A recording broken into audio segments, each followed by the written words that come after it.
మేం సేవకులమేనని పాలకులం కాదని సీఎం పునరుద్ఘాటించారు. నేనే రాజు నేనే మంత్రి వ్యాఖ్యలను వక్రీకరించారని సీఎం తెలిపారు. బంజారాహిల్స్ బంజారా భవన్లో సంత్ సేవాలాల్ 287వ జయంతి కార్యక్రమంలో సీఎం పాల్గొన్నారు. తెలంగాణ ఏర్పాటులో ఉద్యమంలో లంబాడీల పాత్ర కీలకమని, దళితులతో పాటు గిరిజనులకు అత్యంత మేలు జరగాల్సిన అవసరం ఉందని సీఎం అన్నారు. సమాజంలో చదువు ఒక్కటే ఒక హోదాలో నిలబడుతుందన్న సీఎం, చదువుకు ఎన్ని డబ్బులైనా ఖర్చు చేస్తామని ప్రతి ఒక్కరూ చదువుకుని ఉన్నత హోదాలో నిలబడాలని రేవంత్ రెడ్డి సూచించారు.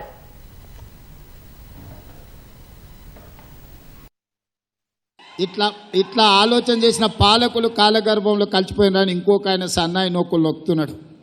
నేను ఎన్నడో చెప్పిన, అయ్యా మేము పాలకులం కాదు, మేము సేవకులము. ప్రజలకు సేవ చేయడానికి వాళ్ళు ఒక అవకాశం ఇచ్చిండ్రు. ఎప్పుడు నేను అది గుర్తుపెట్టుకుంటా. పాలకుడిగా ఎప్పుడూ నేను ప్రవర్తించలేదు. నేను సేవకుడిగా నా బాధ్యతలను నిర్వహిస్తున్నా, బాధ్యతాయుతంగా నిర్వహించాలి.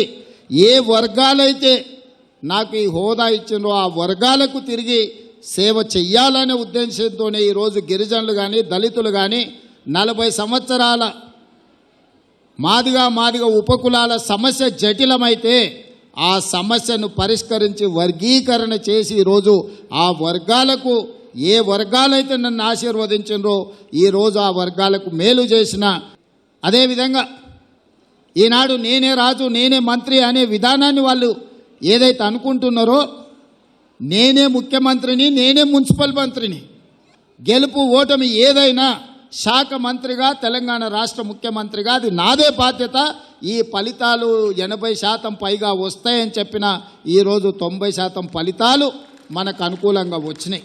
ఈ పరిపాలనలో వాళ్ళని భాగస్వాములను చేయాలా, వాళ్ళని డాక్టర్లను చేయాలి, వాళ్ళని లాయర్లను చేయాలి, వాళ్ళని ఇంజనీర్లను చేయాలి, వాళ్ళని ఐఏఎస్లను చేయాలి, వాళ్ళని ఐపీఎస్లను చేయాలి, వాళ్ళని ఎమ్మెల్యేలను చేయాలి, వాళ్ళని ఎమ్మెల్సీలను చేయాలి, వాళ్ళని మంత్రులను చేయాలి, ఈ ప్రభుత్వంలో భాగస్వాములను చేయాలా.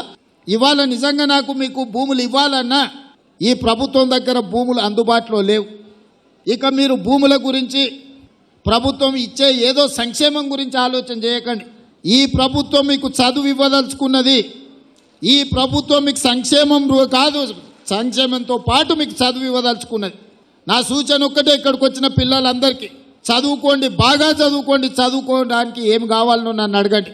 మీరు డాక్టర్లు అవుతారా, మీరు ఇంజనీర్లు అవుతారా, మీరు ఐఏఎస్లు అవుతారా, మీరు ఐపీఎస్లు అవుతారా, మీరు ప్రొఫెసర్లు అవుతారా, ఈ దేశాన్ని మీరు ఏలడానికి ఏమవుతారో చెప్పండి, నేను మద్దతు ఇస్తా.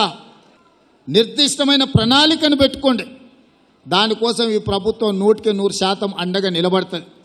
అందుకే ఈరోజు ఎస్సీ ఎస్టీ బీసీలకు, మైనారిటీలకు ప్రతి నియోజకవర్గంలో young India integrated residential schools 25 ఎకరాలల్లా 200 కోట్లతోని, 100 నియోజకవర్గాలలో 20,000 కోట్లతోని 25 ఎకరాలలో ఈచ్ క్యాంపస్ ఈరోజు మనము నిర్మాణం చేస్తున్నాము. ప్రతి స్కూల్లో 2,500 మంది పిల్లలు చదువుకుంటారు. అట్లా 100 బాలురకు 100 బాలికలకు 200 young India integrated residential schools కట్టదలుచుకున్నాము. నాణ్యమైన విద్యను మీకు అందించదలుచుకున్నాం. చదివే మీ భవిష్యత్తును మారుస్తుంది.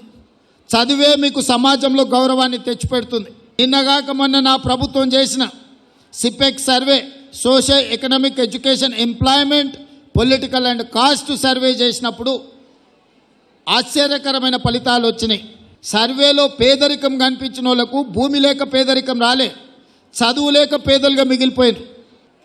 వాళ్ళకి ఎందుకు అనంటే అక్షరం అనేది తెలవకపోవడం వల్ల, ఆ కుటుంబాలు చదువుకోకపోవడం వల్ల వెనుకబాటుతనం అనేది, పేదరికం వేరు వెనుకబాటుతనం వేరు.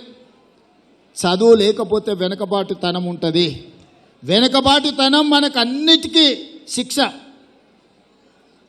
ఇవాళ మిమ్మల్ని గొప్ప వ్యక్తులుగా సమాజంలో నిలబెట్టాలి అనంటే మీరు చదువుకోవాలి. మీ చదువుకి ఏం కావాలనో నన్ను అడగండి. 100% అవసరమైతే ఇంకెక్కడైనా కోతలు విధించైనా మీ చదువుల కోసం నేను నిధులు ఇచ్చే బాధ్యత నాది. నాణ్యమైన వసతులతో పాటు నాణ్యమైన విద్యను మీకు అందించే బాధ్యత నాది. చదువుకోవాల్సిందిగా మా గిరిజన సోదరులకు నేను సూచన చేస్తున్నా.